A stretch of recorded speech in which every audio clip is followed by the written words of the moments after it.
안녕하십니까. 중심 단어로 읽는 느헤미야입니다.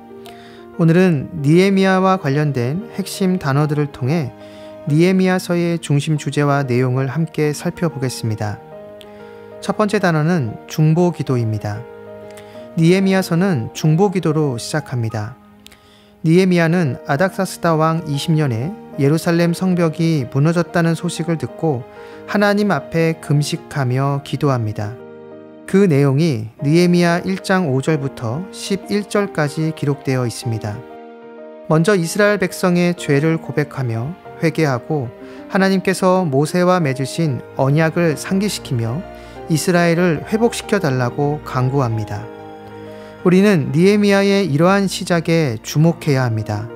그는 자신의 유익과 안위를 먼저 생각하지 않았습니다. 오히려 민족의 아픔을 자신의 아픔으로 여기며 하나님 앞에 온전히 서 있지 못한 것을 통회하고 회개합니다. 느헤미야를 통해 우리가 배워야 할 중요한 교훈이 바로 이 중보기도입니다. 여러분의 기도를 한번 점검해 보시기 바랍니다. 혹시 나 자신과 가족만을 위한 기도에 머물러 있지 않은지 돌아봐야 합니다. 그리스도인이라면 내가 속한 신앙 공동체, 더 나아가 사회와 나라를 위해서도 기도해야 합니다. 특히 정치 지도자들이 잘못된 유혹에 빠지지 않고 바른 선택을 하도록 중보해야 합니다. 느헤미야는 바로 이 중보기도의 본을 우리에게 보여줍니다. 두 번째 단어는 성벽 재건입니다. 느헤미야는 아닥사스다 왕의 허락을 받고 예루살렘으로 와서 무너진 성벽을 재건합니다. 물론 외부와 내부에 많은 방해가 있었지만 그는 하나님의 도움으로 성벽을 52일 만에 완성합니다. 여기서 중요한 점은 느헤미야는 기도만 하고 성벽을 세운 것이 아니라는 사실입니다. 느헤미야 4장 9절을 보면 우리가 우리 하나님께 기도하며 그들로 말미암아 파수꾼을 두어 주야로 방비하는데 라고 기록되어 있습니다.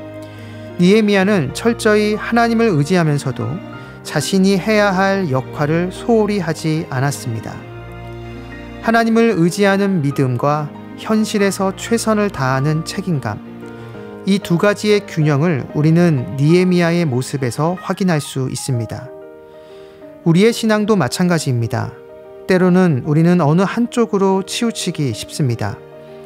하나님을 의지한다고 하면서 내가 해야 할 일에는 열정이 없거나 반대로 내 일에만 몰두하고 기도는 소홀히 할 때가 있습니다. 느헤미야는 우리에게 신앙의 균형 잡힌 모습을 가르쳐 줍니다. 하나님을 철저히 의지하며 동시에 내 삶의 자리에서 최선을 다하는 것, 이때 우리 삶에 무너진 성벽들도 재건될 수 있습니다. 세 번째 단어는 평신도입니다. 느헤미야는 제사장이 아닙니다. 에스라는 제사장이자 학자였던 반면 느헤미야는 페르시아 제국의 관리로서 이스라엘의 총독으로 파견됩니다.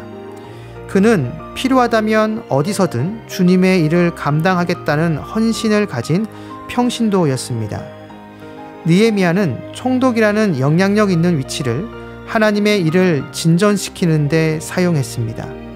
또한 성벽 재건 이후 말씀을 통해 사람들의 삶을 개혁하려고 했습니다. 이 모든 일은 왕이나 제사장이 아닌 평신도 느헤미야를 통해 이루어졌습니다. 하나님은 왕이나 제사장, 선지자들만 사용하시는 분이 아닙니다. 평범한 사람을 통해 그리고 그가 맡은 일을 통해 하나님의 뜻을 이루십니다. 중요한 것은 사회적 지위가 아니라 하나님을 향한 열정과 갈망입니다. 오늘도 하나님은 느헤미야 같은 사람을 찾고 계십니다. 자신의 삶을 통해 하나님의 뜻을 실천하며 다른 이들을 격려하여 하나님의 길을 걷게 하는 사람 말입니다. 이런 일은 목회자만의 사명이 아닙니다. 구원받은 모든 성도가 각자의 자리, 일터, 삶의 현장에서 실천해야 할 사명입니다.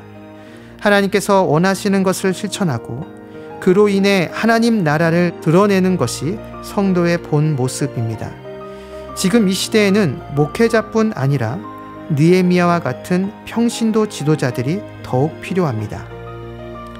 이렇게 느헤미야를 세 가지 중심 단어, 중보기도, 성벽 재건, 평신도로 정리해 보았습니다. 이 세 가지 핵심 가르침은 오늘을 살아가는 우리에게도 매우 실질적인 도전을 줍니다. 하나님은 교회 안에서만 역사하시는 분이 아닙니다. 우리의 삶의 현장에 찾아오시고 그곳에서 우리를 통해 일하십니다. 우리의 직분이나 사회적 지위는 중요하지 않습니다. 필요한 것은 주님을 사랑하는 마음입니다. 여러분이 속한 신앙 공동체와 나라, 민족을 위해 기도하고 내 삶의 자리에서 내가 맡은 일에 최선을 다하는 모습이 있다면 하나님께서는 반드시 여러분을 통해 일하실 것입니다. 그리고 우리가 속한 공동체와 나라의 무너진 성벽을 재건하실 것입니다. 평범해 보이는 우리를 통해서 말입니다. 이러한 은혜가 이번 느헤미야 말씀을 묵상하는 여러분 모두에게 함께하길 소망합니다. 중심 단어로 읽는 동네 샘의 줄 성경, 다음 영상에서 뵙겠습니다. 감사합니다.